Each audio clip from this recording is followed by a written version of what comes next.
Dans la vidéo précédente, nous avons suggéré qu'un programme peut être considéré comme tout groupe d'activités visant à atteindre un objectif commun. Ces activités peuvent être menées de manière plus informelle ou peuvent être structurées sous forme de projets. De nombreux programmes consistent en des activités qui utilisent des combinaisons de stratégies organisationnelles, et formelles et informelles. La planification des projets est généralement plus rigoureuse et prend du temps, mais la structuration des activités en tant que projet peut souvent attirer des ressources auxquelles les activités moins structurées ont du mal à accéder. Pour ces raisons, il peut être avantageux de structurer des projets qui bénéficient plusieurs programmes simultanément. La structuration des activités sous forme de projet peut être particulièrement avantageuse lorsque plusieurs partenaires collaborent.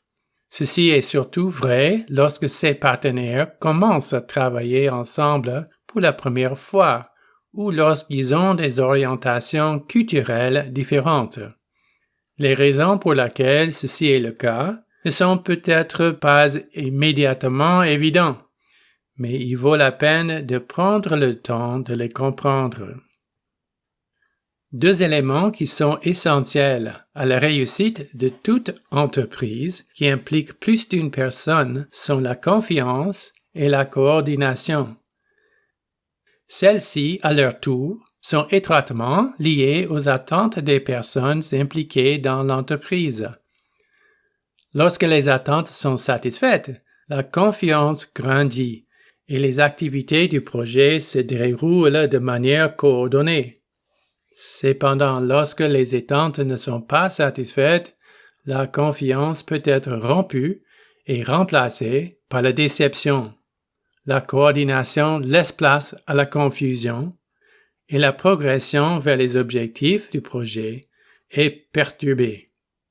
Puisque les attentes sont si importantes, il vaut la peine de comprendre d'où elles viennent et pourquoi elles peuvent différer. Nos attentes sont en grande partie le résultat de ce que nous vivons dans les milieux sociaux dont nous faisons partie. Par exemple, lorsque nous fréquentons une église ou travaillons dans une entreprise, nous développons des attentes concernant ce qu'il est bon que les personnes dans ces contextes disent et fassent. Ces organisations font à leur tour partie d'un contexte social plus large. Nos expériences dans ce contexte plus large favorisent la formation de couches supplémentaires d'attentes concernant qui doit faire quoi et quand ils doivent le faire.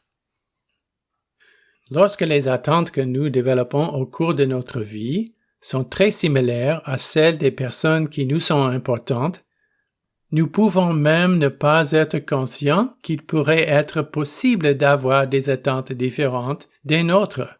C'est comme un poisson qui passe sa vie entouré d'eau et ne se rend jamais compte qu'il y a des créatures qui passent leur vie entourées d'air.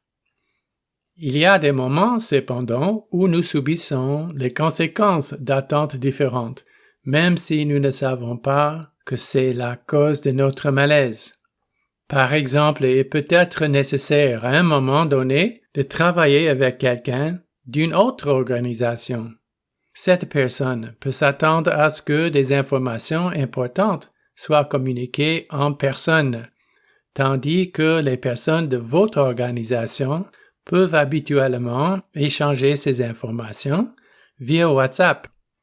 Ces attentes différentes peuvent entraîner un échec de la communication qui, à son tour, peut entraîner un objectif de production manqué.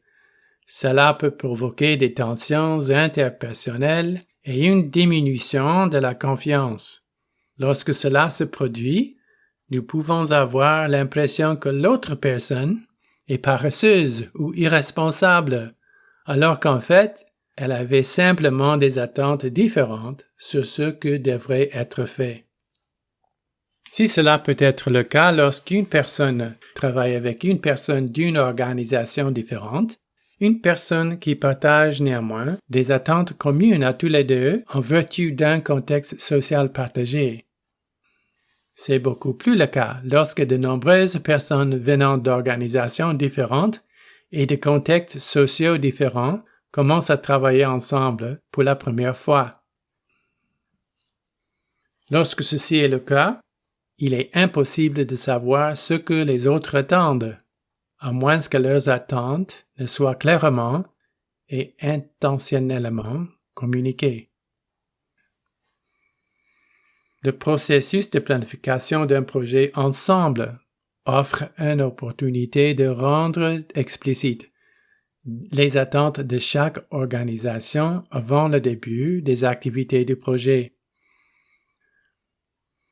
Tout aussi important, l'expérience de la planification ensemble permet aux partenaires impliqués dans le projet d'établir des protocoles de communication qui peuvent aider à rationaliser toute future collaboration.